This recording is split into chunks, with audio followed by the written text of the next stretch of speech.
Hello and welcome to DocTalks vodcast, a Doctors of BC production.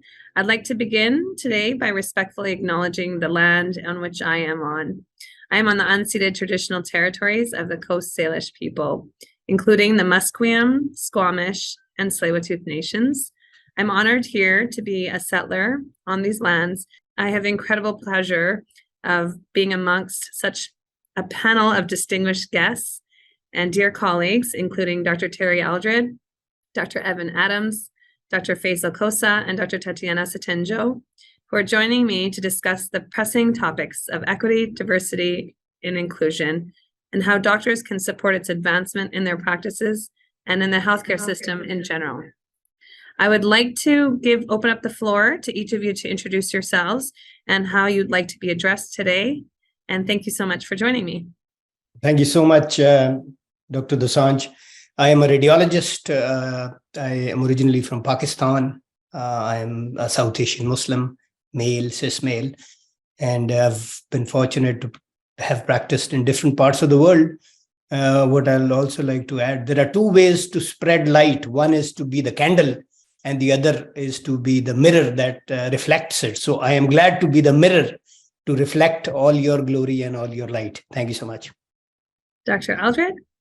Yes, hello, thank you. My name is Dr. Terri Aldred. I'm Decaf from Clasden, a member of Tlesla, the Frog Clan, and I'm calling in from the traditional territory of the Tlesla First Nations, otherwise known as Prince George.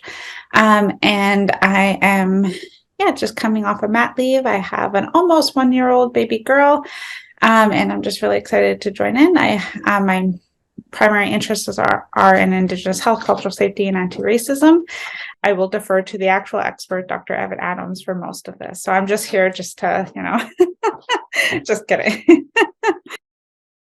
Your contributions are very valued, Dr. Aldred. You've had a tremendous impression on many of us in our profession. So we welcome you today. I too feel very lucky to be here with you all, and I love the subject. So yeah, I can't wait to get to it. So my name is Tlesla, Evan Adams. I'm from Tla'amin First Nation, which I live in my home territory, which is near what is now called Powell River. And I'm a GP, but I have a Master's of Public Health, and I've worked in Indigenous public health for about 15 years. I'm currently the Deputy Chief Medical Officer of Indigenous Services Canada.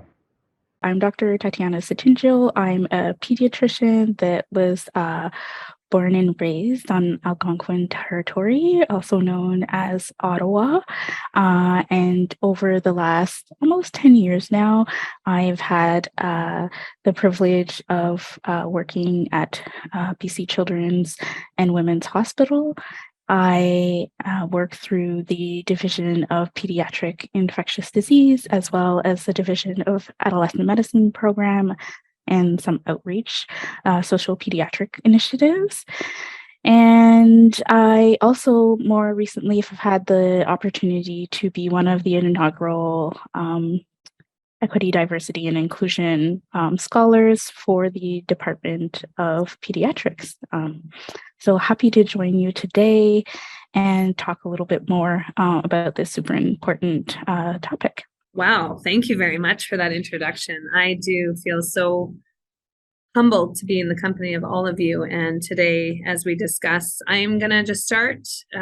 This is an open question, and it's in no particular order. So whoever feels like going first can. And I just want to address that you all have unique backgrounds and experiences. And would you be happy or willing to share more about that and why equity, diversity, and inclusion in healthcare is so important to you?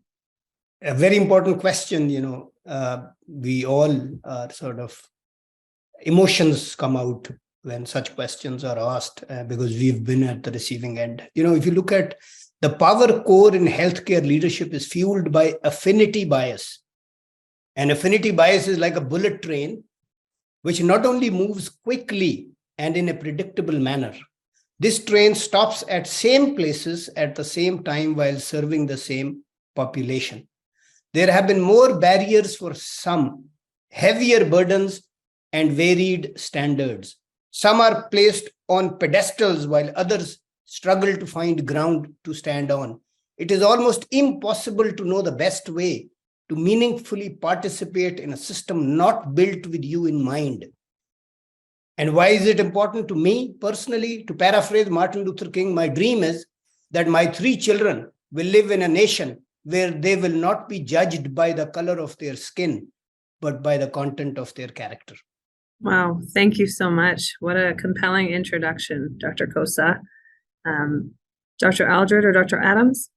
I mean, I think that equity, diversity, inclusion, and what it means to me in healthcare is essentially like, as Dr. Khosa had said, coming into medical school, it was very clearly that it wasn't imposter syndrome. It just really wasn't built for somebody like me and my lived experience. And it became very apparent why lots of people in my family and communities had the experiences accessing healthcare that they did. And for me, this work is not really something I developed an interest in, and that it's been my whole life.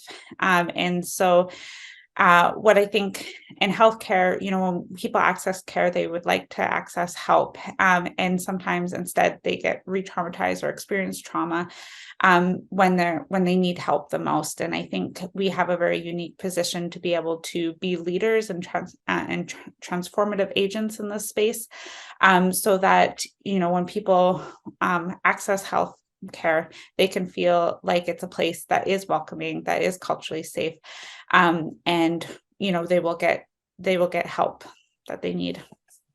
So that's my hope. Well, I think our patients have been quite clear, or just speaking to the public, that institutional racism exists. Racism exists within our health institutions, and our patients, our clients, deserve, at the very least, safety. They shouldn't be demeaned or disrespected because of their culture of origin. And for us, as workers of color, we deserve workplaces that are safe and are respectful. And so we need to ask those systems to keep up with that inclusion, that the system is for all of us. And I think of the American Medical Association excluding Black physicians until well into the civil rights era, till the late 60s, as they were just about to be forced to open their membership. And it made me realize that physicians can be the status quo. They can protect their own interests. They aren't necessarily at the cutting edge of inclusion and equity. So we need to keep asking over and over and over again, are we doing enough? Are we being the kinds of physicians that we hope to be? And so I don't mind being a part of those conversations, or even starting those conversations to see where we're at. I mean, I think that I've had my own unique pathway through my experience as a patient and then a medical trainee, as a woman of African Caribbean Black descent. And I think that it has given me the opportunity to think in a very tangible way about the various intersections with which I navigate the healthcare system, both as a consumer and as a provider. And hopefully that informs the empathy and also the academic and quality improvement drive with which I approach the importance of addressing these issues, so that the care that we deliver is both healing and meeting gold standards. Thank you very much for sharing that. And I will just remind everyone here also that may not know, and I speaks to the part that Terry, you spoke of, that this has been your experience, and one of the same for myself. When I reflect on my own journey, my life journey and trajectory, and now being in a position of healthcare leadership, I recognize that as a woman of color, my experience in totality has been very different, both as a patient myself going through this medical system at many aspects throughout my life and its trajectory, but also as a provider and the healthcare system in which I witness, and sometimes, sadly to admit, many frequent times of institutional racism or systemic bias, and which I hope to gain is not a finger pointing, but almost a breakthrough moment or an awareness for people to recognize that we all have our inherent bias and we are all contributing this system. But as we acquire our medical knowledge, so do we acquire other people's experiences. And for us to open our hearts and to really allow ourselves to not judge others and just to recognize other people's experiences may not be the same as ours. And for us to allow the ability to allow other people to have the experience at which they've had, but also recognize where, like Dr. Adams had said, that we are not the best examples and we are not at the cutting edge. And the fact that we are actually even having this conversation in 2022, that we are talking about anti-racist action when we know the civil rights movement was so long ago and we know the Indigenous genocides have taken place on the very land that we now currently inhabit. So I am here to ask of our profession, our healthcare leaders, both on the ground, within our clinic spaces or our workspaces, and the community as a whole, as society, to really look at this from a lens of walking in truth and reconciliation for our most marginalized and vulnerable populations, but also recognize what it is and how we contribute to our day-to-day situations that we bring our own discrimination to. And hopefully we can confront some of those ideologies and move in a new direction forward and demand some anti-racist action. So I'm going to ask all three of you again, how do you think that we can build an actively anti-racist healthcare system for both doctors and medical staff working within it and for our patients? Dr. Adams, you want to go first? Sure, and I'm still finding the words for this because I know for some physicians, even using the word white or whiteness is difficult for them to hear.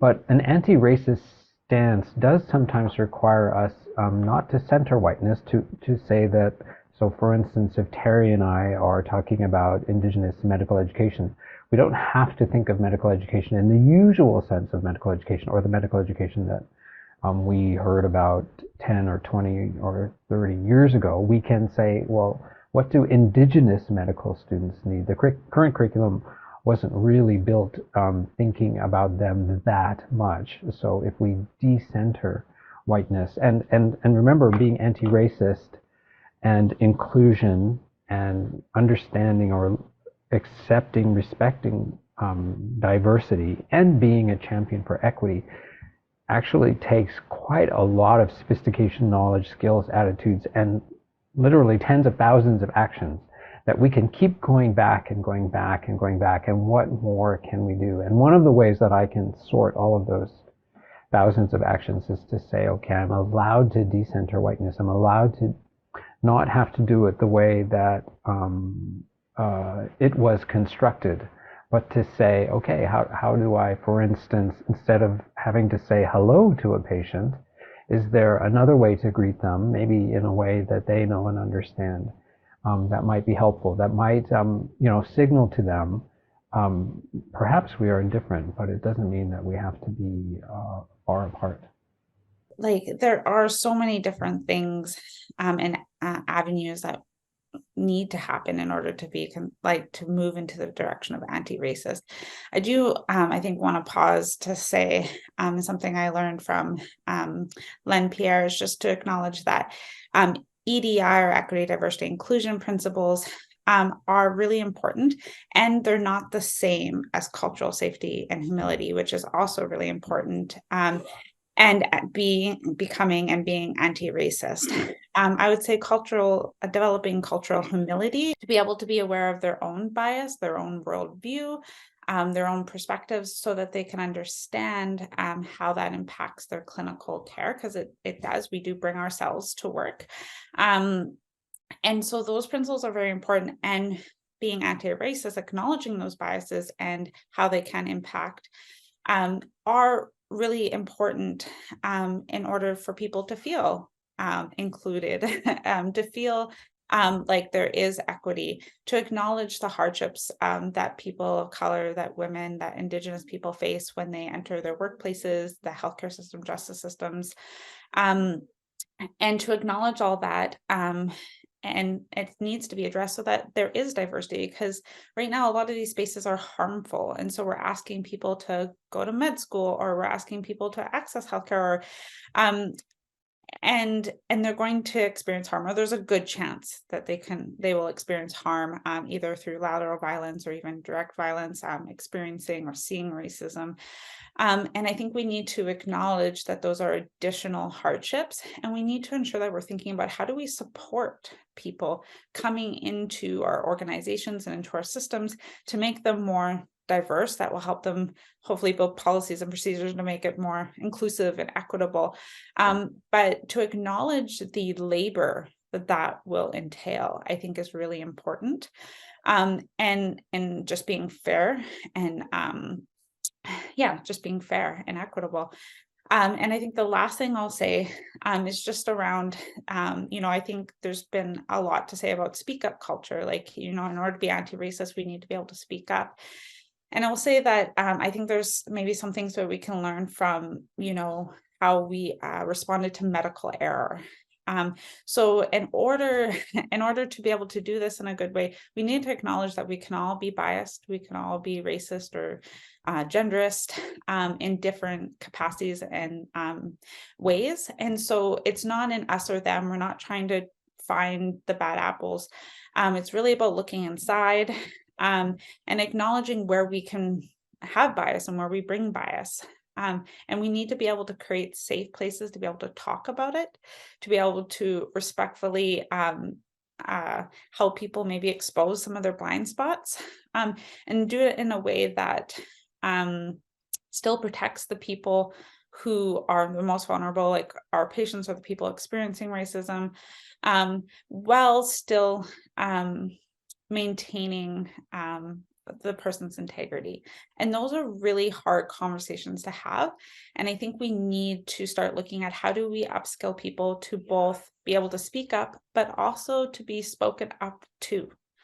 Because these conversations can be very shame-inducing, makes us all go into our limbic brain, and then we can't listen to one another, and we can't move forward in good and respectful ways that maintain and build upon relationships. And so I think it's really about how do we build courageous spaces, and how do we build the capacity to have really tough, really courageous conversations. I'm going to start by flipping it a little bit and saying, listening to our patients, because I think the patients in this situation are really the experts. But I think, and by that, listening to the stories of those not only that interact with us in the healthcare system, but more importantly, listening and looking for those whose voices are not represented within the healthcare community, who don't make it through the doors of our clinic, who don't make it through the doors of the academic center, because they have a lot to teach us. I think it's important for providers to understand the greater context in which we exist in our societies, and to also understand clearly in each and every one of our specialties the unique histories that we might have with certain populations, and to really be aware of what we represent and what we might carry when we come through those doors and interact with various people. I think we've historically, as our appreciation of the importance of trauma-informed care has grown over the recent years, that it's very much been seen as an individual thing. But the more I delve into the data, the more I understand and see the importance of collective and community trauma, and how addressing this and being vocal that we see this and it is resonating, and what's happening outside of the doors of our clinic, offices, or outreach places is important. And it's the lived reality of those that we are serving. I think those are very critical points in order for us to deliver meaningful care. Dr. Khosa. So, those with privilege have a greater responsibility since they are the ones occupying positions of influence and making policy. Having said that, we minorities cannot absolve ourselves from the responsibility. To paraphrase James Bryant Conant, he said, "A turtle makes progress only when it sticks its neck out." So we have to keep pushing the barrier. We cannot accept a barrier as a boundary. We must never accept and we must never succumb. And when we are told that these things take time, many leaders that I have come across, deliver lectures, deliver talks at symposiums, because it suits them, they tell us, oh, these things take time. And once I just raised my hand up and I said, recorded history of the world is 6,000 years. How much longer do you want us to wait? It didn't go down well, but it is true. So we cannot sit back and we cannot wait. And, time for waiting, I think, is over. It is as much as their responsibility as it is ours. And maybe it's more our responsibility. It's a minority tax, unfortunately, but it is what it is. Well, thank you for speaking to that bystander phenomenon and the real importance of us advocating and standing up and speaking truth to power. I agree with you on so many levels that while it does seem onerous at times, and I do question myself at times, I've definitely been a token in a room and can acknowledge that now openly and embrace that, but also recognize that it is a commitment that we also have to our next generation. Unfortunately, being a minority group and, beating the odds or being the first for even myself in this position in 122 years, being a South Asian woman, and there's many South Asian physicians and representatives across, the world in medicine, and just leaning into all these positions that many of you have held and continue to hold. We'll get into that a little bit now. I want to ask you individually. I'm going to start with Dr. Khosa, and you've practiced in Pakistan, Europe, USA, and Canada. How do you compare the practice of medicine in Canada to other locations, especially when it relates to these issues? All these regions were on a journey and making progress on EDI. Canada, has an abundance of highly trained workforce, healthcare facilities, and cutting edge technologies that are the envy of the world. There's no questioning that. But at the same time, there is lack of equitable access to all segments of the population. Culturally competent care is not available. This disparate treatment and resulting disparate impact were also highlighted in the recent In Plain Sight report. And the irony, I've read the report, the irony is that nobody was fired. Nobody was suspended. Such egregious acts took place in broad daylight. You could be skeptical going to a place of worship, but when somebody comes to the hospital, they have full confidence that this is a sacred place, this is a healing place. But egregious infractions took place and nobody was held responsible, which is unfortunate.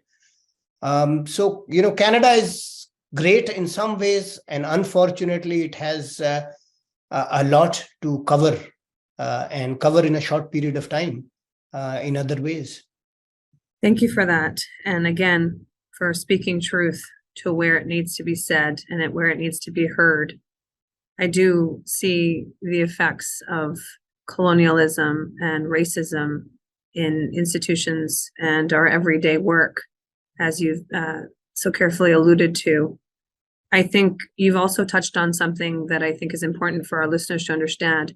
What do you define as culturally competent care? First of all, equitable representation in the workforce, healthcare workforce, according to the population demographic. Until and unless you have that, you will not have culturally competent care. If you do not understand the cultural sensitivities, it's like If you are serving meals in a hospital and you are serving bacon, a Muslim patient will not take that, will not eat that no matter what, right? Similarly, there are certain sensitivities for First Nation. There are certain sensitivities for our Hindu friends, our Sikh friends, different populations. So bare minimum understanding of their cultural sensitivities is essential for them to have confidence in a treating physician or a treating healthcare system. Until and unless that is made integral part of the system will remain flawed. The system will have more in plain sight reports, unfortunately, or similar incidences or egregious acts or infractions. And so until and unless policymakers understand that, and policymakers are amongst from the patient population, the population of the policymakers or the leadership is entirely homogeneous, whereas the population is completely heterogeneous. There's a total mismatch. Well said. Dr. Adams, how do you define culturally competent care? Well, I think cultural competency, cultural safety, cultural humility, they're all related, but they are related to, or they all center around the idea of patient safety, that patients deserve a safe healing place, and we need to constantly go back and look at our workplace environments over and over and over again, not just for safety, but also for equity. And there are lots of things that we can do to create a better environment. First of all, we can admit, and we do this with quality improvement all the time, is to admit that we can do better. And that's actually extremely difficult for any staff member. That's extremely difficult for any physician to admit. In fact, we don't really have a culture of humility where a physician can say, okay, you're right, I can do better. So for instance, in my workplace, once we named a series of leaders. They ended up being 9 men, 0 women. And we had to say, what was wrong with this process that you would exclude women? There are an extraordinary number of women physician leaders who could, fulfill these roles. And so we had to go back and like we can in all of our workplaces, have a culture of accountability. We can talk about equity. We can ensure respect. We can develop processes around complaints, around incidents of discrimination. We can talk about racism and safety and cultural competency over and over and over again. We can increase representation. We can support people of color in leadership positions. We can collect data. We can do surveys, ask, are we doing enough to help? So there's so much that can be done to create a freer, more equitable environment, and to make sure that our workplaces are safe, so that we have a cultural safety and cultural competency. Thank you. And Dr. Aldred, would you like to add to the culturally competent conversation? Yeah, I mean, maybe I'll just mention just a few things about terminology, not to get nitpicky. But cultural competency, like the definition itself, is generally referred to. It's the skills, it's the things that we need as healthcare providers in this context to practice culturally safe care. But it kind of has fallen out of favor because it implies that you're either culturally competent or you're not. And there's a certain amount of steps or things that you can do to get from culturally incompetent to culturally competent. Whereas I think over the years, the cultural safety and humility has kind of emerged because it lends itself to thinking about this in terms of it being a journey, that we can build skills to practice more culturally safe. And that, but it does take time and it does evolve. Cultural evolves. And so in terms of what it means to be safe in certain contexts will evolve, and it requires that ongoing critical self-reflection.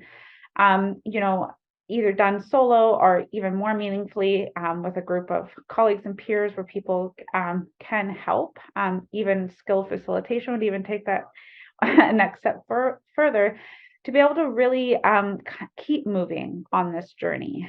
And that cultural humility is the part that we as providers have control over. We can constantly ask ourselves, like, as Dr. Adams said, like, am I doing the best I can? Is there ways I could have done better in that patient encounter, or when I'm seeing a certain sect of the population? And cultural safety is defined by our population. And another thing that Dr. Adams touched on was about quality improvement.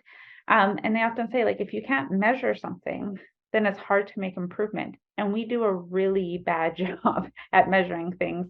To even know where we are at a baseline with EDI, with cultural safety, let alone if our interventions are actually making a difference. So we need to start asking, the tough questions and collecting the data and being open and honest and transparent about that data, and being very clear with how we can start making that data better. Thank you. Dr. Sotindjo, how would you define culturally competent healthcare? Wow. I mean, that's such a big question. I think it is, it's a frame of mind and a frame of reference and a standpoint of humility, and also of self-awareness. I think it is the realization that just as much as any other aspect of our medical training and education must be a continual education process, that we must approach this with the humility of realizing that this is an ongoing process. This is not something that we get to check off once by doing a few little, sessions, information sessions, or, online modules, and that then we are suddenly culturally competent. This is an ongoing process.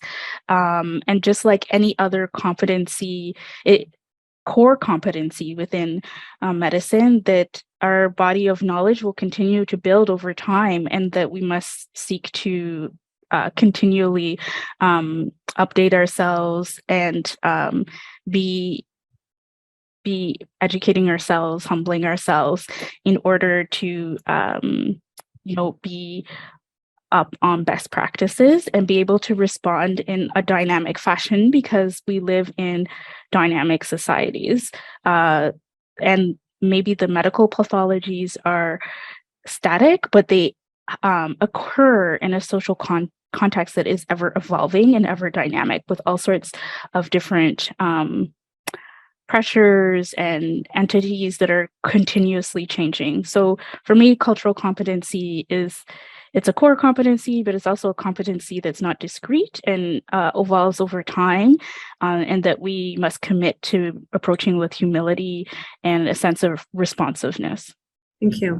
I'm going to shift gears here. I'm going to come ask you another question, Dr. Aldred, if you would share with us. You've spoken about feeling isolated in medical school. What changes would you like to see as a part of medical education? So I think when we talk about cultural safe places, we need to talk about culturally safe medical training. We need to talk about medical training that's inclusive and equitable. And how do we make these places not oppressive, because they are very oppressive.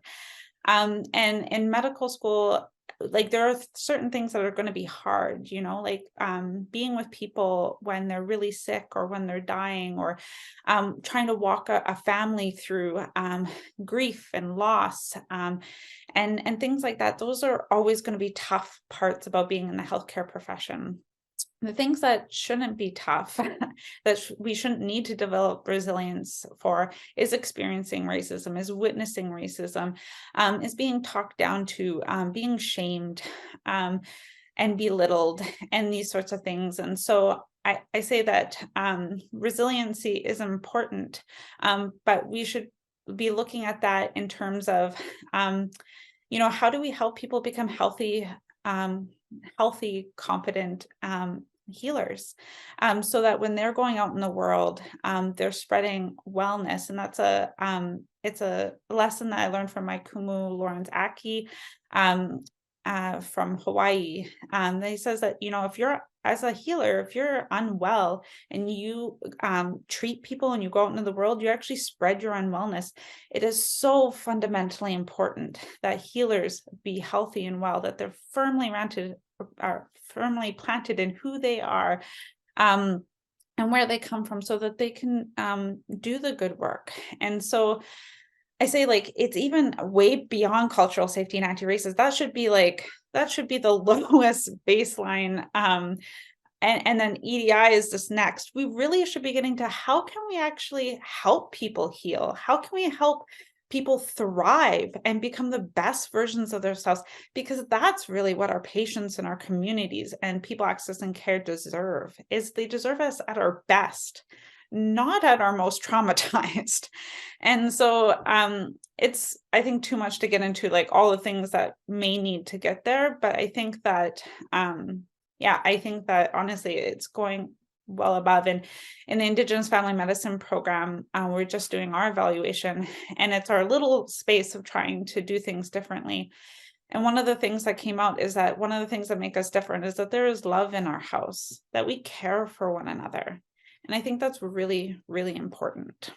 Thank you so much for being so open and receptive to that question. I know that's it's a challenge to be able to really talk about things that have been difficult. And I know that all of you on this vodcast today have definitely experienced your fair share of hardships. I'm going to ask if you guys are open, Dr. Adams, Dr. Khosa, to talk about your experience around racism in your place of work, either for yourself or others, which is, I understand I'm asking to put ourselves in a vulnerable position, but I think it's maybe helpful to some of our listeners who either need to hear it to be able to feel that sense of shared sentiment that, yes, we're acknowledging that, but also for the listeners that may not see it the way that we've experienced it.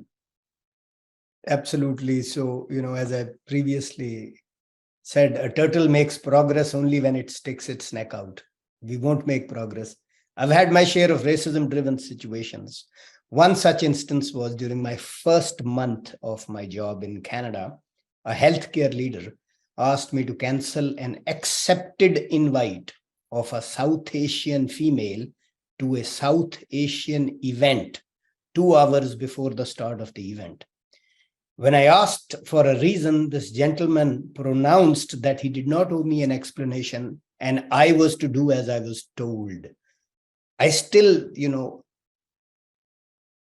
cannot fathom the amount of imperious arrogance that individual possessed at that time. He was a small man who cast a big shadow only because the sun was about to set. And it did set on him. Within a few weeks, he told me that he was appointed on a task force for equity, diversity, and inclusion. And all I could think and say to myself was, my God, people do rise to the level of their incompetence, and there was never an apology and never an explanation. How could you in your sane mind do something so treacherous? It's a South Asian event. It's a South Asian female. You're asking a South Asian male to cancel an accepted invite without giving a reason. When you were invited as a token, you were the only white male at that event. Well, I'm sorry that this has been one of your experiences and that you had to comply or feel that you had to continue to do your work with such imposed threat, be it what it may be. And obviously I can share in certain similar experiences in where there was a initiative or an ask to work towards equity, diversity, inclusion. And as the only person of color and the only woman in a room, surrounded by people that didn't understand the experience maybe of the journey of what is required for equity, diversity, and inclusion, but that they were doing such a wonderful job at it. And I made a comment, which now in hindsight, I think it was just the ability to say something which was difficult, but calling it again, truth to power, in the sense of standing up for those people that are not in the room or not in the shared experience. And if, like you said in your affinity train, if you continue to do things the way that we've been doing them, then the outcome does not change. The game doesn't change if the players don't change. And so that was very eye-opening for myself as well. Dr. Adams, do you have any experience that you'd like to share? Oh gosh, I have so many. I don't even know which one to pick. One that's in the news currently is talking about forced and coerced sterilization of Indigenous women. In my training in the 90s, I would go on the wards, and it was quite common. I remember hearing it at least half a dozen times for the Obs-Gynae on duty to say, "Oh, you're a First Nations medical student. What are you going to do about Indigenous pregnancies?" And I really didn't understand what that meant. But the inference was, I eventually learned, was that many Indigenous women seem to be getting pregnant or having families in a way that the Obs-Gynae found objectionable or didn't approve of.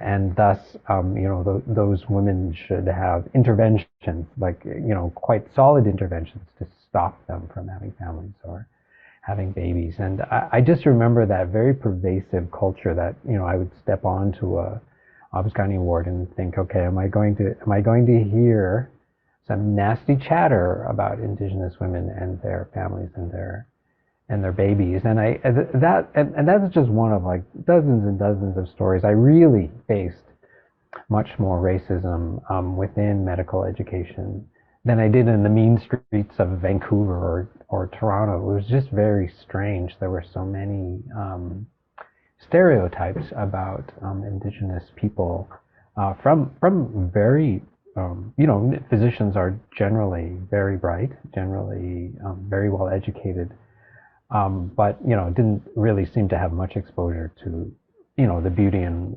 wonderfulness of the whole of Indigenous communities. They just seem to have this very strange, very tiny, racist generalizations that I heard about far too often. And I mustn't generalize. I'm not generalizing about the whole of physicianhood, because there are also a great many champions. There are a great many physician leaders. And our elders say it is possible for non-Indigenous people to see our viewpoint, to see with our eyes. They can do it. So for me, allies, I have a very high standard for allies. I think they can understand an Indigenous worldview. I think they can be champions of equity, and I think they can rise up and say, we're different, but I'm trying. Wow, that's a painted reality, which really hits viscerally. And I think because we know that this has long been going on, and in some jurisdictions still continues, the forced sterilization of women or women's rights and their rights to life or their human rights. And I think this is where it really strikes a chord, the violation of human rights. We are in medicine, we are in healthcare, we are put in positions to govern over the best trajectory for people's life and well-being. And to Dr. Aldred's point, to become healers. But we are grossly in need of our own healing. And I'm hoping that this conversation and this dialogue allows our listeners to really understand the compelling arguments that what has been so atrocious and the egregious acts. I agree with you, Dr. Khosa, some of the incidents and what you've just shared now, Dr. Adams, this is a very difficult truth, but a very necessary truth for people to understand the magnitude of impact, not only on these women, but on the learners around these women, and that these ideologies continue to perpetuate themselves. And we oftentimes don't look around the world and think that this has become so pervasive in our own culture. But that's why I think this dialogue and conversation and the awareness of what does equity, diversity, and inclusion mean? How does it affect my practice? How does it affect my bias? And how, or if, have I ever been in a violation of someone's human rights or their dignity or their integrity or their morality? And so thank you for sharing that. That's powerful. And I really hope that people can turn in and to really just think about that and sit with that. It's uncomfortable. It's difficult to hear, but it's a very necessary truth.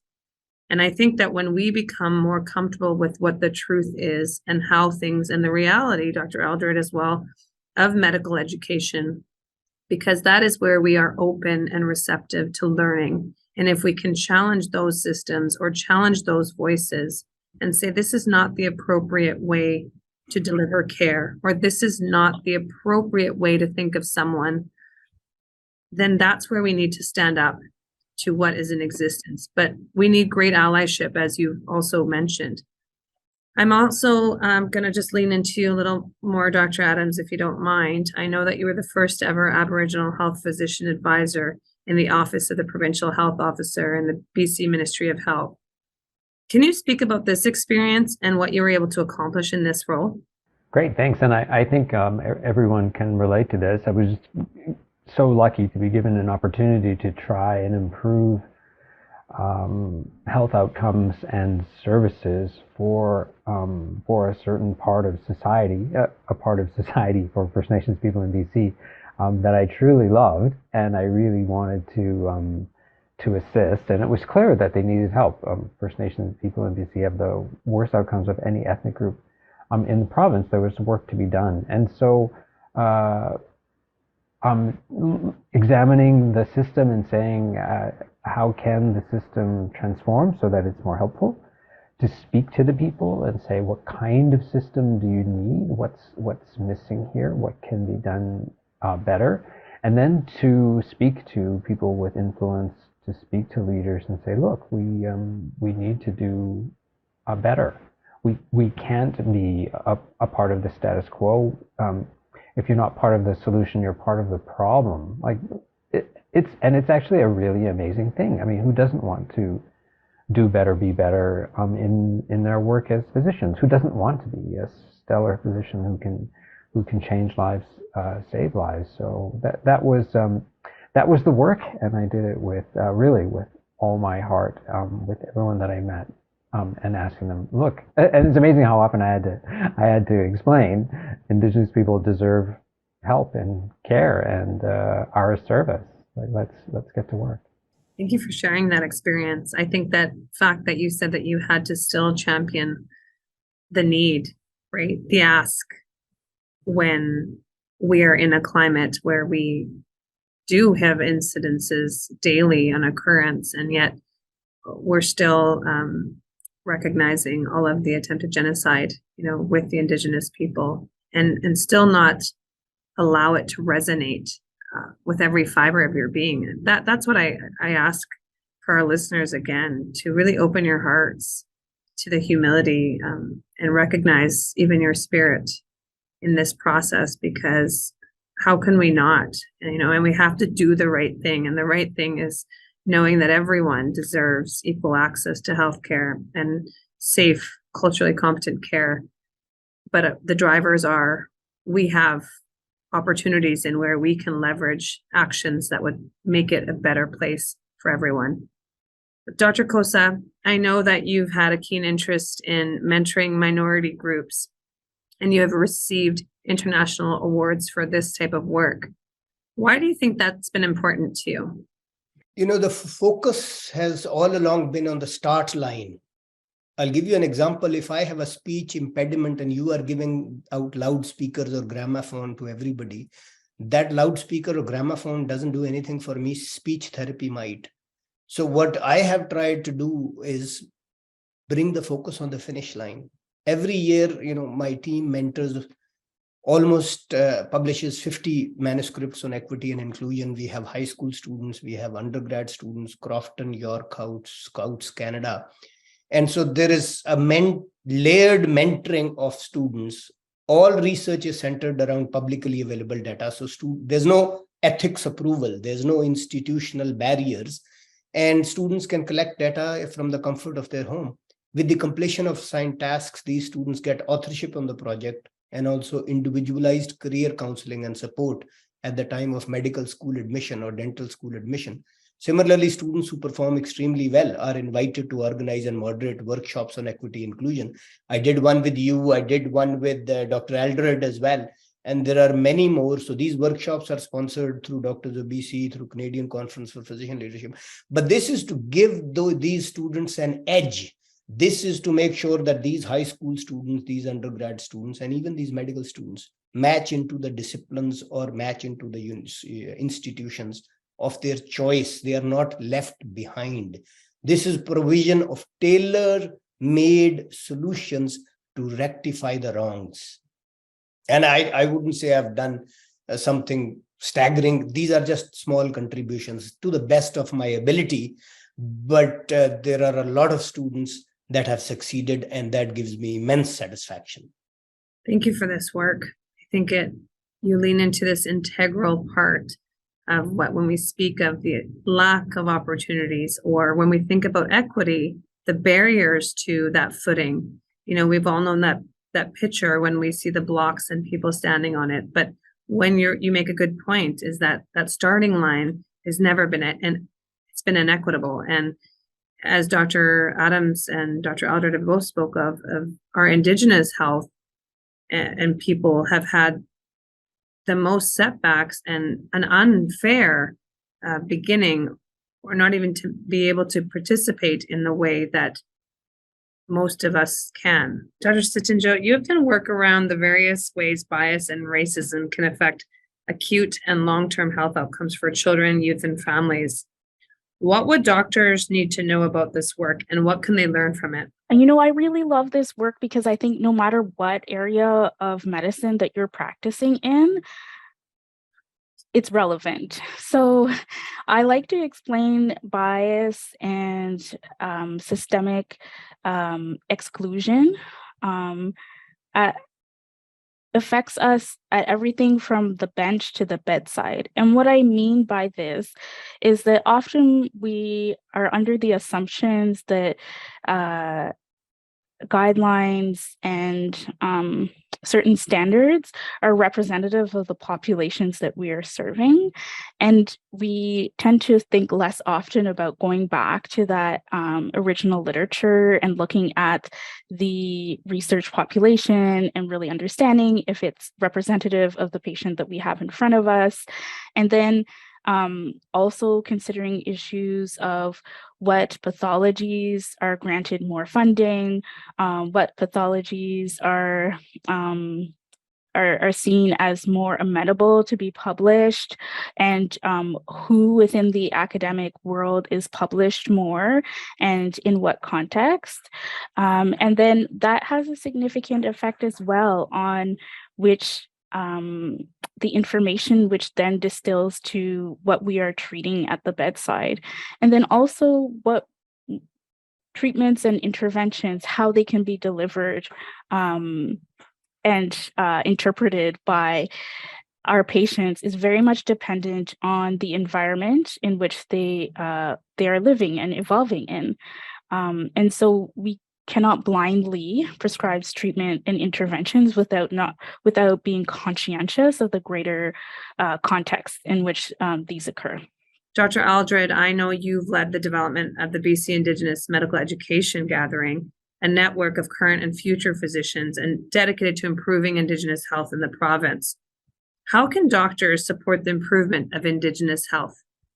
Yeah, as always, I'll just say it's always a team. And so I think the network in BC was a collaboration between myself and people like Evan Adams and Nell Wyman from FNHA and the Indigenous Physicians Association of Canada, UBC, postgrad and undergrad, kind of coming together to collaborate. And, you know, a lot of it was how do we support one another when we're talking about,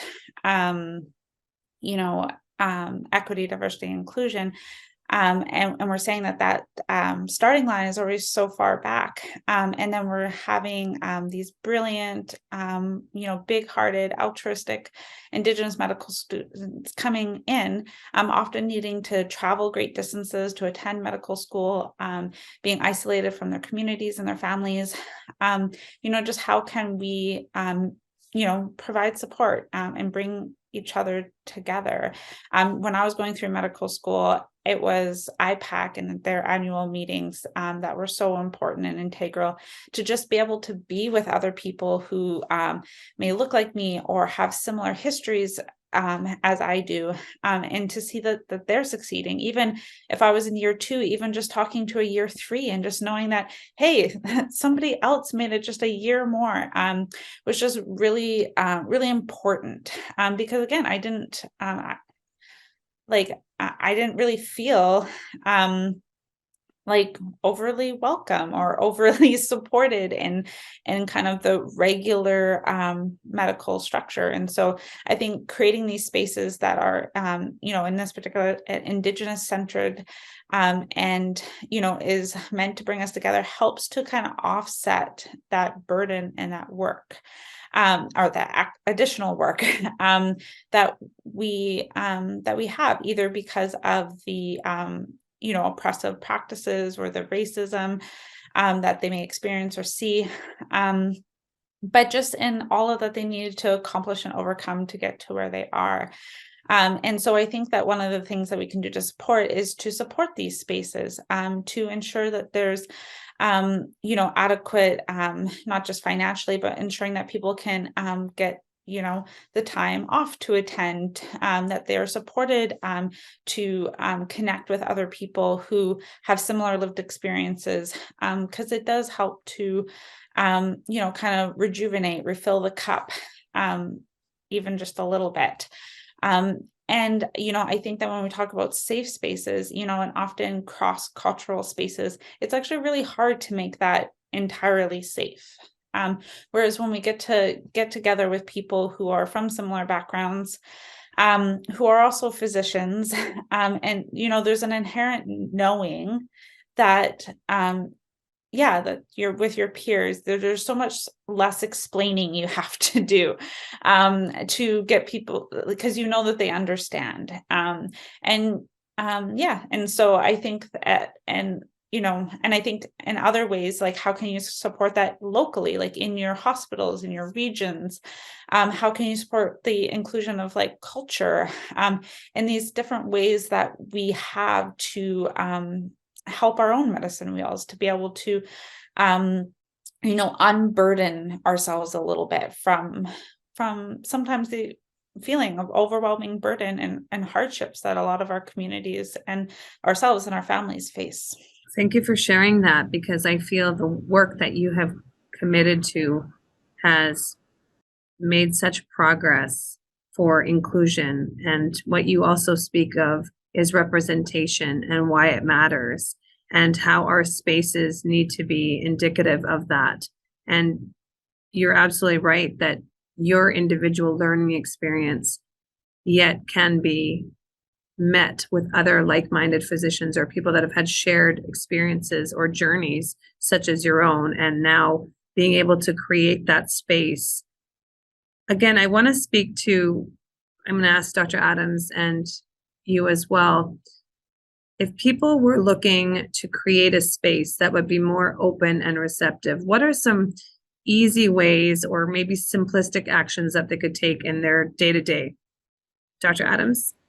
Well, we talk about making small changes before committing to system-wide changes. One of the very first commitments that I made was around Indigenous languages. Our medical schools and hospitals are within First Nations, Inuit, and Métis territories. The least we can do is to learn 1 or 2 words in the local language. So, for instance, everyone knows aloha, even though we don't live in Hawaii, we live in Canada. So, how do we say hello in the local language? So, supporting local languages was important to me, and that's just an example. And I think people can literally write down their promises to themselves to try and increase diversity, to promote inclusion, to ensure equity of access, equity of service. And I think actually we need, us as physicians, we need to be connected to our communities. It's very hard. I know we're all busy. I know we're busy. But we do need to hear from the communities that we serve, not the clinics we serve, but the communities we serve. What do they want and need? And we need to say hello to them, and we need to be respectful of them, and as well have them respect us, and really honor the position that we've been given within that community, to be a helper, to be even a healer, even a leader, even a role model. Those things are really important, and those are a part of our identity, part of our role. I mean, it's easy for us to say, gosh, golly gee, but that's not quite it. Often we're not just clinicians. Often we are, or we can be much more than that. Thank you. I'm going to ask you if there's one thing that gives you hope, or if we could have a takeaway from today's podcast, what would be something that would give you hope? I get to go to Hawaii a lot, so I understand what it's like to go to another place and be in a beautiful paradise and say, I could make a home here. But when I'm there as well, I also feel the beauty of the place. I feel like I'm in a paradise, and Canada is a paradise. We all have to work. Our workplace might as well be even paradisical. It might even be like really great. And I do see a lot of like-minded people saying, yeah, we live in a beautiful place, and we want to live in a beautiful way, in peace and safety with others. I see that a great deal. And so I am hopeful. I do see a lot of people who have an instinct for otherness, who welcome it, not just tolerate it or put up with it or talk about it because they're forced to, but who say, yeah, our differentness is actually a part of our beauty and part of what makes the world go around. We might as well embrace it. So yeah, I'm seeing diversity being embraced and actualized for sure. Thank you. And Dr. Aldred? Yeah, I mean, I guess just to maybe summarize or touch on some of the things, I think what would give me hope is honestly that to move beyond the idea of just creating safety and inclusive spaces, but really to get to the point where we can be really courageous in these spaces, where we can know that we're safe and know that we can all be respectful and appreciate each other's differences and gifts, but also really challenge one another, have really tough conversations, and ask the tough questions, collect the necessary data and knowledge and skills, and keep asking and being like, okay, where are we now? And what do we need to do next? What are the next steps? And I think for me in particular, like looking at the point of care, like I think, champions in this work, and I'm there's so many powerhouses, Evan Adams being one, Marcia Anderson, like there's lots of people who really dedicate their entire lives, Shannon McDonald, I can go on, and people that came before them, who really paved the way in the spaces at various high level tables to ensure that leadership, like politicians, are get it and are supportive and are pushing these conversations. And now I think, we need to start looking at what are the tools at the bedside. How can we take these things like the TRC calls to action and those papers, these really like the in plain sight report and those recommendations, the missing and murdered Indigenous report and their recommendations. How can we take all of this really important, amazing work that's been done and make it so that we can develop tools to say, this is what needs to happen at the bedside. This is what we need to do when it doesn't go well at the bedside. Because in my work and when I go into communities, I often hear from my patients that they don't want to go to the hospital. They don't want to see anybody else because that's where they or their families go to die. And I hear that with so much frequency, and I just want to stop. I want people to be like, okay, yeah, I can go for that x-ray. I can go to Emerge if you think it's the best thing, because I feel safe. I don't think I'm going to be harmed. And so I think that moving forward, we need to look at what are these foundational things that need to happen so that people at the point of care can start reaping the benefits of the amazing work that's been done.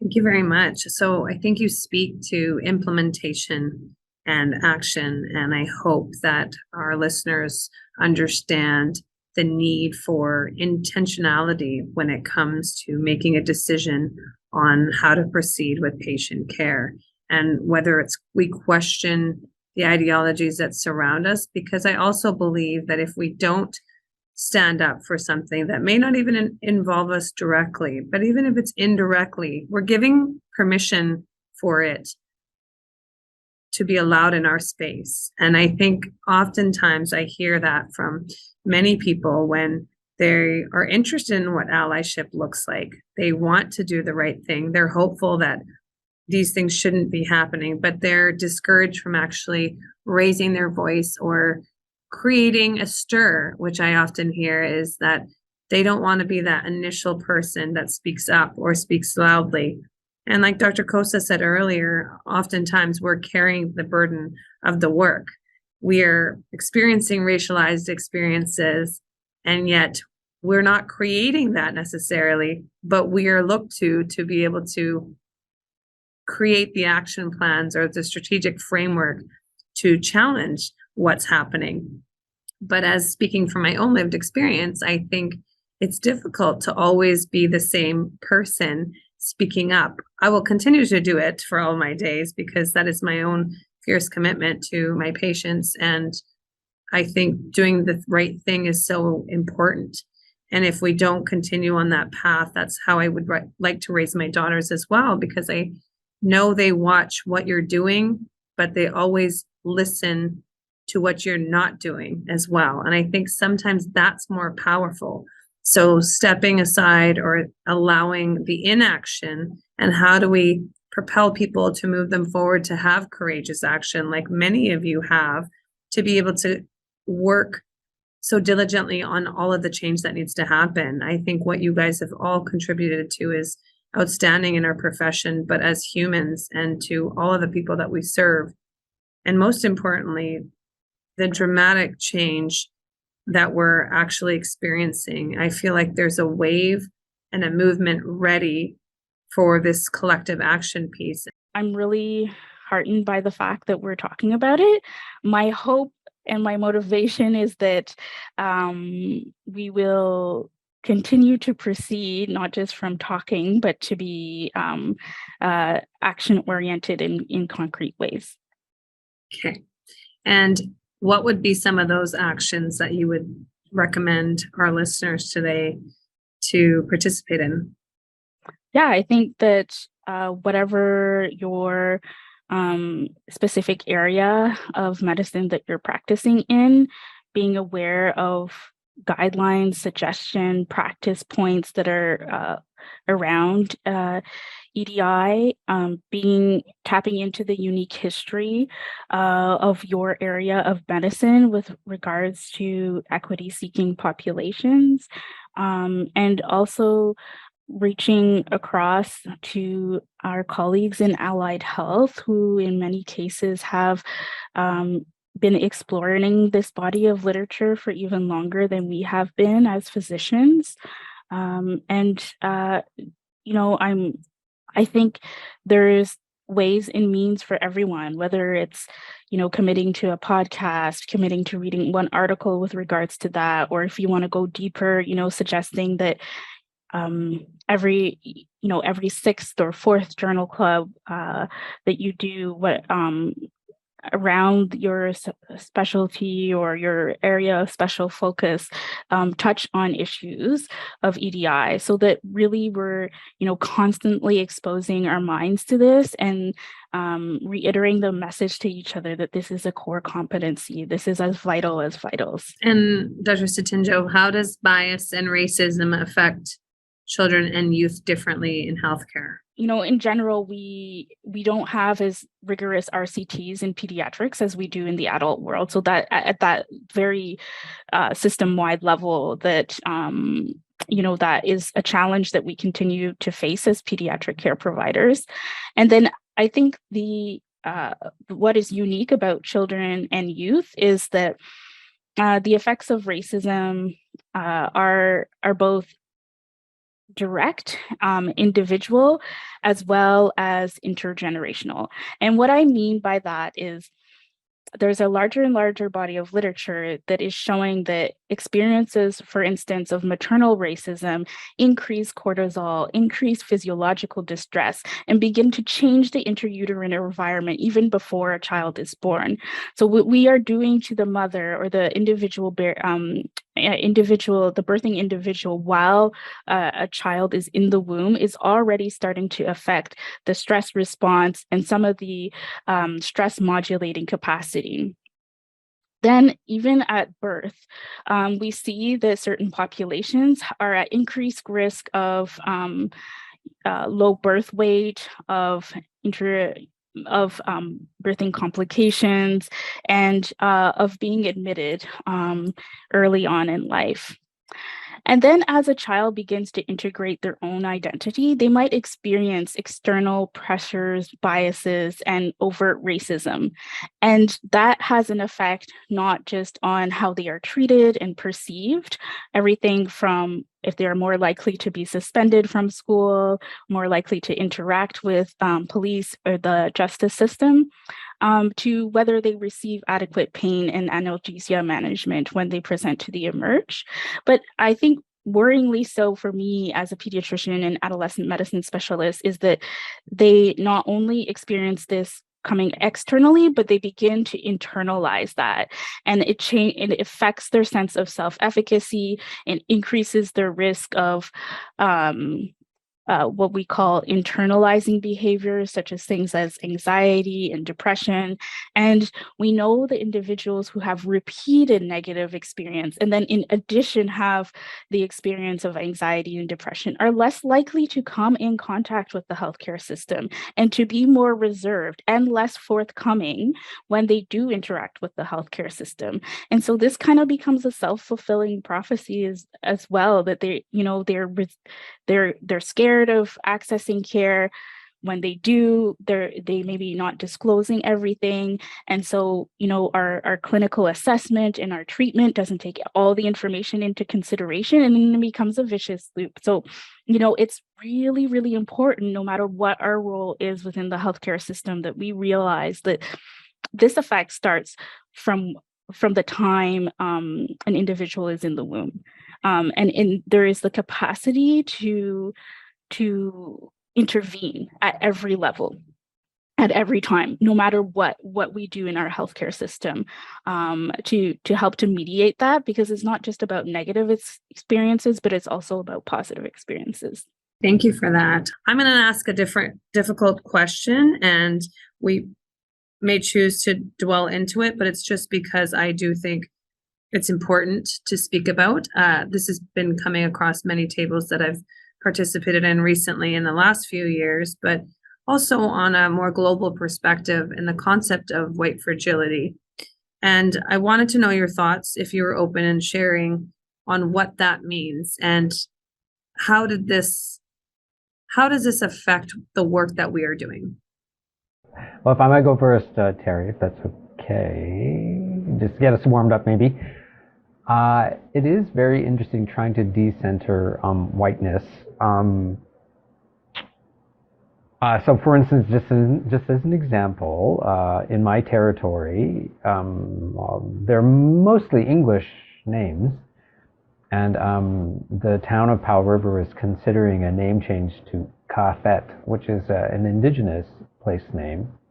And the response from, in social media from people saying, "Oh, that's craziness. How can you change the name of a place to, from an English name that everyone knows to Kafet, an indigenous language that lots of people find difficult to say. It's not difficult to say. They're just being fragile." And then you say to them, well, actually, there are tens of thousands of place names that have English in them already. Like, can you give up one? And they say, no, we can't give up one. That's craziness. Like, again, it's so hard to say Kafet. And then I think, okay, now you're being fragile. This is craziness. And one person even said to me, don't you guys want to reconcile with us, like the townspeople? And I thought, oh, I have done my part in reconciliation. Have you done the work of reconciliation? The work of reconciliation, the work of equity, the work of inclusion and diversity is sometimes incredibly difficult. So, when someone's being fragile with me, I do look closely at them and I try and find a way to ask them, have you done the work, or is this just are you just bringing the drama today? Because that's really where the proof is in the pudding. What have your actions been? Because our voices are not the same. The townsperson saying, oh, stupid indigenous people, residential schools are dumb, whatever, they never existed. But my parents went to residential school. I say to them, my parents were actually there. Your strange idea of what you think, your minimizing of residential school does not have the same weight as, my parents' lived experience. So I'm not sure quite why we're having this conversation. So again, that is some fragility of like, what do you mean I have to be humble when it comes to residential school? You do say to them, have some humility. The voice of residential school is in the room. You should stop and hear them. Indigenous people are allowed to name some places in their own territory. Sorry how you feel about that, but it's really not about how you feel about that. We're really talking about, human rights, equity, and diversity in action. And it's actually hard work sometimes. Thanks. Thank you for taking an initial stab at that, Evan. I think it's. Oh, sorry, Dr. Adams. I think white fragility can be a fairly big problem. We kind of touched on what it means to be allies and allyship, and I think sometimes some of our good allies, as they get more experience and sometimes can lose some of their humility. And so sometimes it can be challenging to even have some open conversations with our allies because they get into a position where they think that they know that they know best in some ways. And then fragility comes out in other ways with people who may not identify as allies, in a lot of denial, or the idea that they want to help, but only if we help in their way. And so certainly we see that in certain ways, like, being asked to sit at a table or being asked your opinion on something.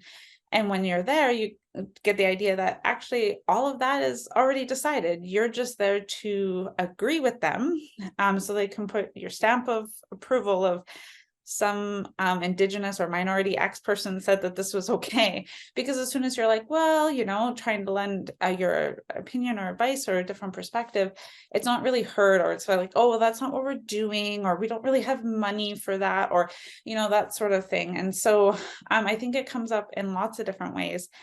And coming back to like the idea of bias. So if you Google like the racism scale, it will come up. And to acknowledge that racism and bias exists on a continuum from, overt racism to all the way down to actually accomplish an allyship. Because the idea is that allyship and being an accomplice is still on the scale of racism, because if a group of people need allies, then they inherently are oppressed and are not safe in the society that they live in. And so it's all there, and in there's denial and white saviorship, which I feel have really present themselves well in the healthcare field, because as physicians, a lot of people are like, oh, I just treat everybody the same. I see people as biologies and without skin color, and that should be enough. Or again, coming back to that white saviorship idea, is just like, oh, like I need to go help these poor people, but I need to do it my way with the best tools from my background. And there's resistance to have that challenge, or to have them not be centered or in the leadership role.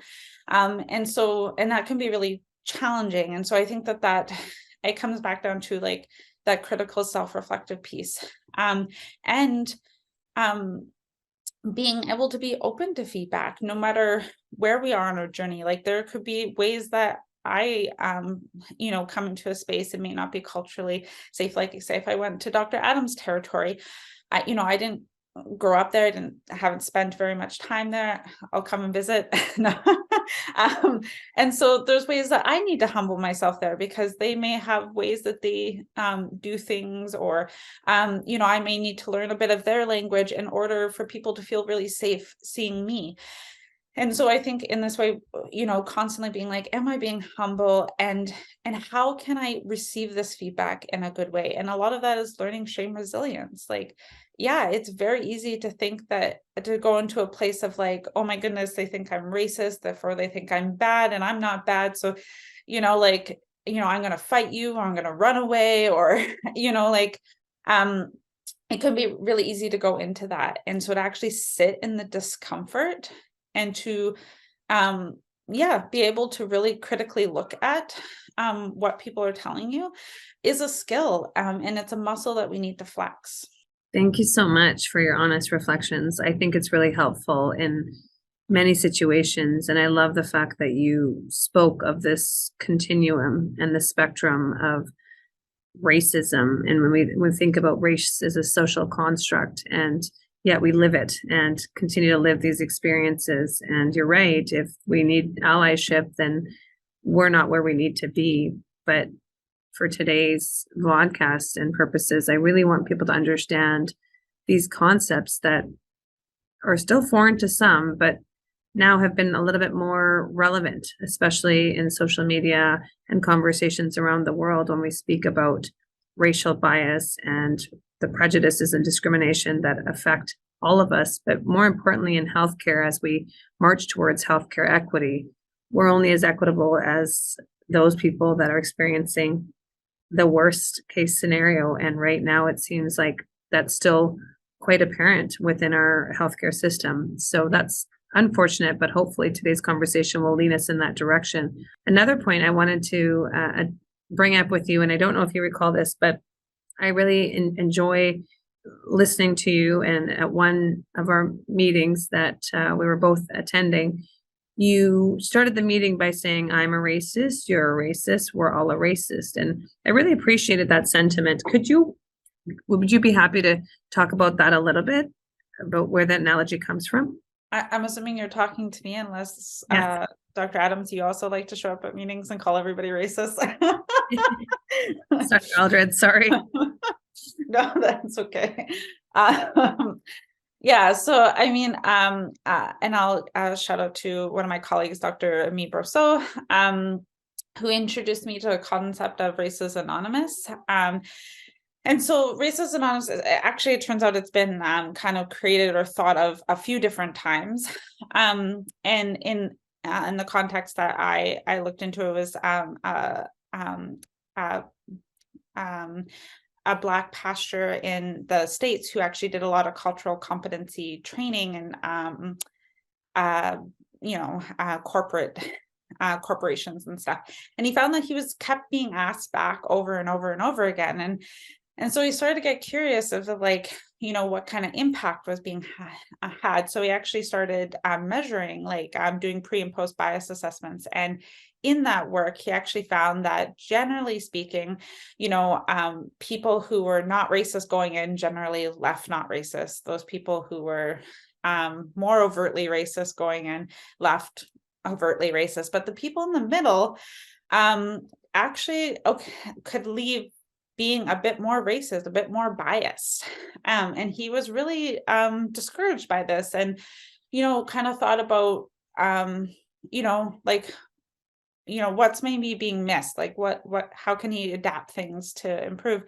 And he was in his church and he heard an AA meeting going on and he kind of had the thought like, well, what if we all showed up and acknowledged that we're racist and could show up and say, hi, my name is Terry and I'm a racist. And this is how racism manifested in me this week. I had a situation of so-and-so and be able to be reflective and to have that kind of warm, accepting space where you can say, where you could fall off, where you could have setbacks.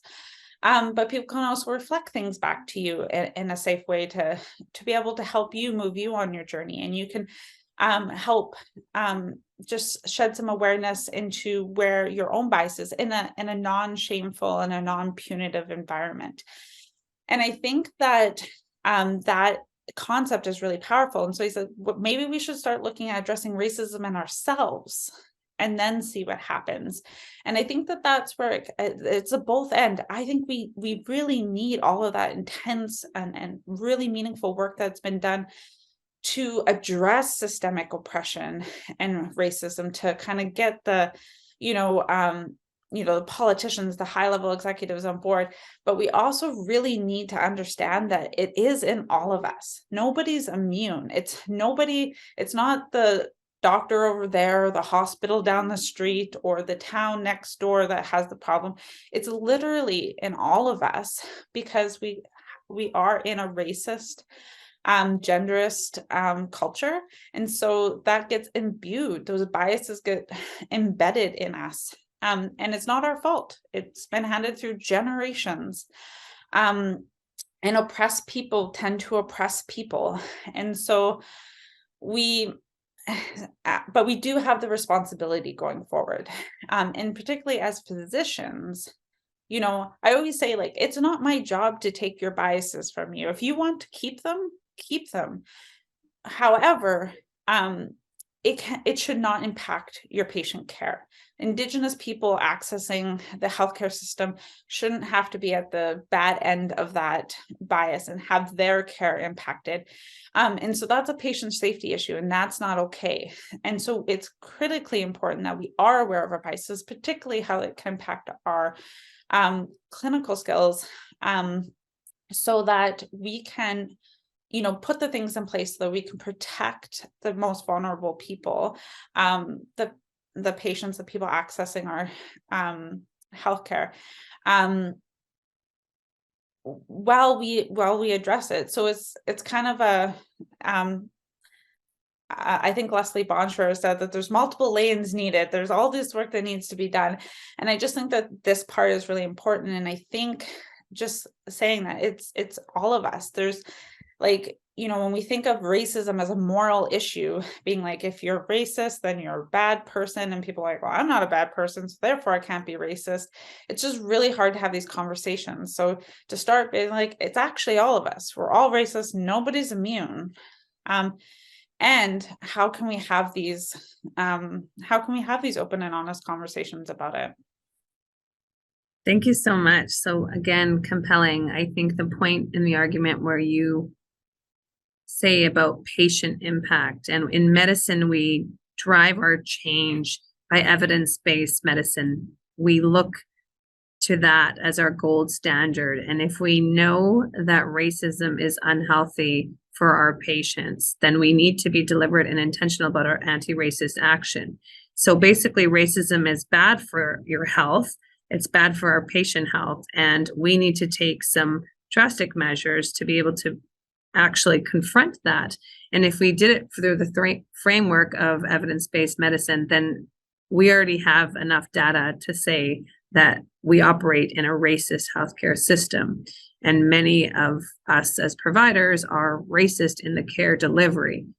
But we also can recognize that that is not okay for our patients to be at a disadvantage, especially when it comes to race. And I want to just thank you all today so kindly for your time, your authenticity, and your courageous voice, and all of the actions that each of you take and the roles you play in order to really confront racism in the world, and your commitments to equity, diversity, and inclusion. I am so honored to be one of your colleagues and friends, and I'm hoping that our listeners got as much out of this podcast as I know that I did, because even listening and leaning into these conversations, again, allows for reflection and awareness, but also a different way to move forward. And I really hope that our audience feels the same way, compelled to make a difference and a change. And I love that framing of that responsibility of being a racist, Dr. Aldred, because I think it really helps to understand and have a collective ownership of this, and to hopefully mitigate that progress that we find sometimes difficult, in different environments. And hopefully this will level the playing field in the sense of where you say people don't want their morality challenged because nobody wants to be called out for bad behavior, but also reminding ourselves to look at it in terms of a medical error or of something we were not doing that was clinically relevant. And so hopefully this lens will shift that. And Dr. Abraham Kendi describes anti-racist action.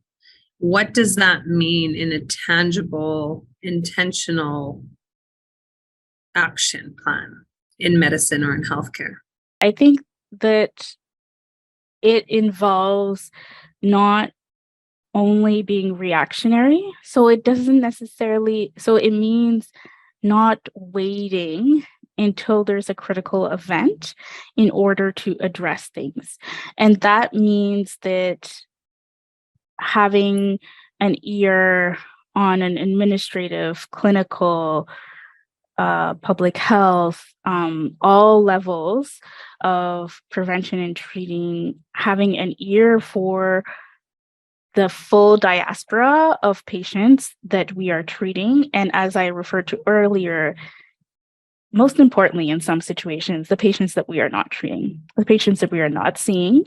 And it means having an equal connection to the community and the key populations that we want to serve as much as what is directly in front of us. So to be anti-racist would be to realize that there are some populations that we are seeing more frequently, and there may be populations in certain circumstances that we're never seeing. And being anti-racist is not assuming that they don't have needs, but reaching out and across and into the community to better understand how we can be of service in a specific need. Well, thank you so much for all of your insight and experience. I wanted to ask if you have any closing thoughts or remarks before we sign off for today. Dr. Adams? Gosh, I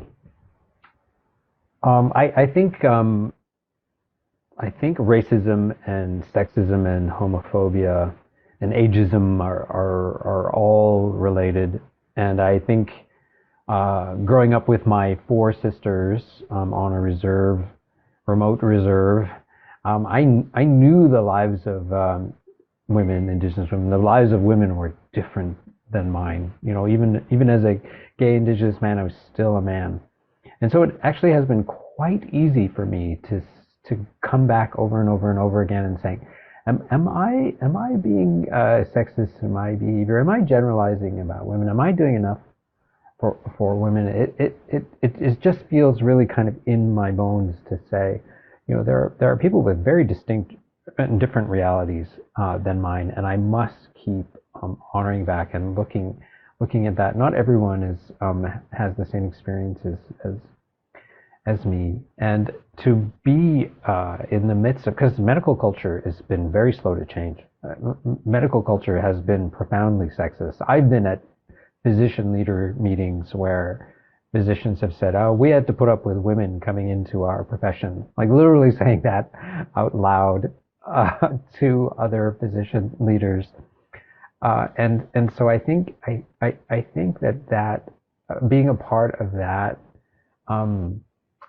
awakening just reminds me that there's still a lot of work to do, and on a personal level, and at a system level, and everywhere in between. And it is actually really a wonderful work. I have quite loved seeing medical women rising up into leadership positions, rightly so. I think medicine is really women's work, that kind of caring, that kind of smartness, that kind of equity. So thank you for your service. I look forward to seeing the both of you over the course of your careers, and I'm quite excited. I feel like we're lucky to have you. And I hope that that idea of inclusion will continue to grow, because keep coming to solutions where it's the same old toxic patriarchy. It just isn't enough. So I'm not sure why we would staunchly defend it. I feel like we need to open the doors and embrace diversity, inclusion, and equity. Thanks. Thank you. Dr. Aldred, anything on closing? Two things. I guess the first thing just being that, I think it's, in this space where we're talking about challenging the patriarchy and challenging this idea of, a dominant race and things like that. I think it's an opportunity to really ask bi-directional conversations, to learn from Indigenous ways of knowing and being, and other cultures that may have different ways of knowing and being, to say, what would feel most equitable, most inclusive, and most diverse, and how do we honor our differences and our different perspectives and worldviews in a really good and meaningful way. We're creating that world. And so we may, it's not like we know what to do necessarily. There's going to be iterations and changes and adaptations. We're going to have to be like, oh, that didn't go well, course correct. And so we're going to need to be humble on our journey. And even with the best intentions, we always have to be thinking about what our impact is, and being willing to give up a really good idea because it's just not working. And then I will close with maybe a little parenting, given that I've only been in the role for like a year. I really like Dr. Becky Good, and she closes her podcast with this, to put your hands on your heart and say, even when I struggle in this context, maybe even when I'm biased and I'm having a hard time, I remain good inside. And so do you. You guys, physicians show up at work and they want to do well and they want to do good, and you are good inside, and you could be good inside and be biased. Thank you. Thanks so much. It's always a pleasure to be able to connect with my colleagues on this topic. I think wherever we are in our learning journey, just keep going.